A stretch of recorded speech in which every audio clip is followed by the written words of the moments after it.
I will say a Detroit-Miami playoff race is kind of depressing. Like, that's not super exciting. What's more depressing, Detroit and Miami in the playoffs or Golden State winning 6 titles in a row? Detroit and Miami in the playoffs. We're doing this from Caesars in Vegas. Who in the Eastern Conference benefits most from LeBron's departure from Cleveland? And guys, if I can jump in, I'm here with Kevin O'Connor and Jonathan Tjarks.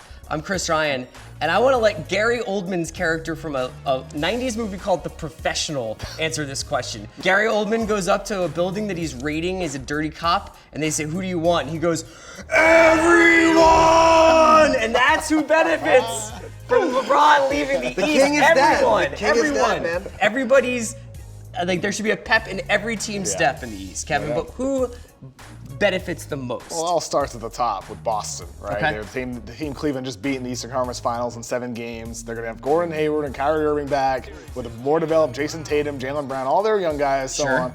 They're the team that benefits most. They have a path Robert to the Williams finals. probably checks in sometime who around the knows? All-Star break Maybe he when he shows wakes up. Yeah, exactly. Got to set his alarm I heard a clock. funny story about that. They were saying he's gonna move in with Al Horford, and like Horford's gonna race. Has he?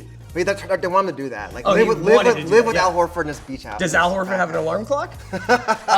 He got kids, man. You gotta get him to school. Boston, you think, is at the top of your list. What about you, Tjarks? I mean, Philly, obviously. Yeah. The best teams who have the best chance to get to the finals are like loving it. That's one more team out of their way in their path to the finals. And suddenly, I mean, like for the next 5-ish years, it could be Boston versus Philadelphia exciting to every think year in the about. Eastern Conference Yeah, it's Finals. pretty exciting. Battling. Does Toronto have something to say about that? Because Toronto's been obviously the regular season darlings in the Eastern Conference, especially over the last 2 years.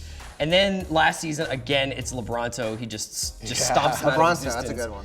Every offseason, it seems like there's rumors coming out of Toronto that everybody is on the table, nobody is untouchable. We're going to do some really radical stuff. They finally bring Nick Nurse in to coach now.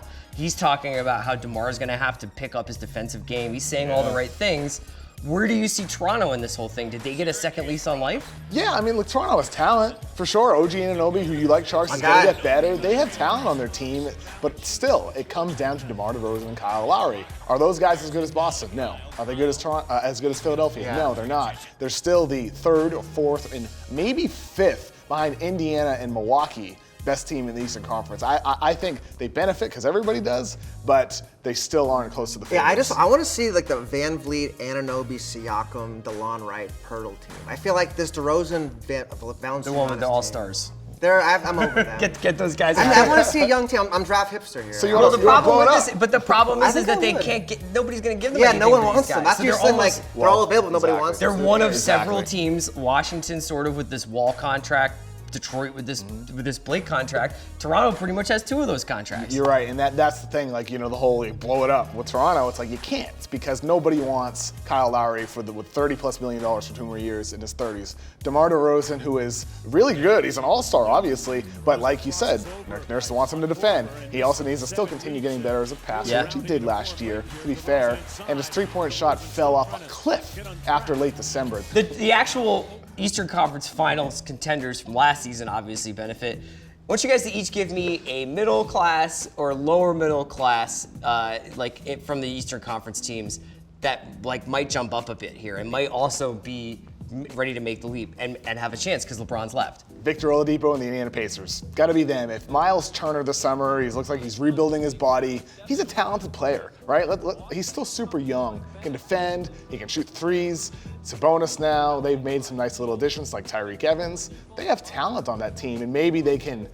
I don't think they can beat Boston or beat Philadelphia, but if they make one more move, I think What's they can their certainly. move? What do you think that move is? I mean, maybe it's another type of scorer, like you can like a Kemba Walker type, something like That'd that. be interesting. Yeah, I mean, That'd be interesting backcourt with a little Yeah, bit of for sure, Walker. Or Kevin Love type? Yeah, I like Kevin Love for them too. Or is he enough? Is he enough points? See, I think to me, like Indiana needs a wing defender. Like, what if they see Giannis in the first round? That's my team is Milwaukee. I think he'll kill them. Who's gonna guard Giannis in that team? All right, so let's talk about Milwaukee. See, I love Giannis. I love Chris Middleton. Last year, those Chris 2 guys are Middleton's deal, killers. right? 2 6'8" wings can get buckets. I'm in on them. My thing with Milwaukee is what else? Like everybody was blaming Joe Prunty during the season. Like Prunty was the coach of the I team think better, you bring but- back Jabari. I think you have Brogdon.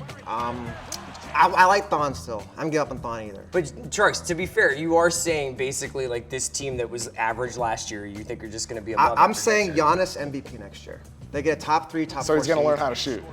Even without it, he put up 27, 10, and 5 last year without shooting. I mean, he's unbelievable. He might get 30 He next year. is one of the best players in the game I'm already. saying MVP. Let's be a little bit more specific though. So you got these two middle teams in Indiana and Milwaukee. What about a lower team? One of the 8 seed guys. Is there anything that LeBron's exit does for a Detroit, does for a Charlotte, does for a Miami? I don't think so. I mean, like It removes the playoff team. Looking long term, I mean, it might not even remove a playoff team because not, Cleveland can still make it. But like someone like Orlando years from now, with like all the young talent, Mo Bamba, Jonathan Isaac, they're building something at least somewhat interesting there. I mean, but they're not a team that was worrying about the short term with LeBron or not. They're still years I will away. say a Detroit-Miami playoff race is kind of depressing. Like, that's not super What's exciting. more depressing, Detroit and Miami in the playoffs or Golden State winning 6 titles in a row? Detroit-Miami in the playoffs.